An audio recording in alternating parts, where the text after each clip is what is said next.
Hello Paul, I'm pleased to say your clock is now finished. It's been on test for 24 hours.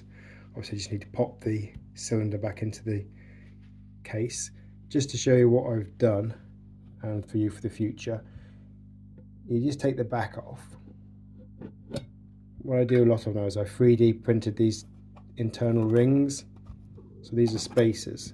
What they basically do is when the back's been pushed back on again, that pushes everything together and keeps it tightly knit together. So you can actually, you wouldn't necessarily do this, but you can take the movement out. So there's your original hands, there's a new quartz movement. The joy cell battery in there should last about 3 years probably. And then these just go back in like this. So then you just pop that back in there. Make sure it's aligned correctly. And then just push the back on.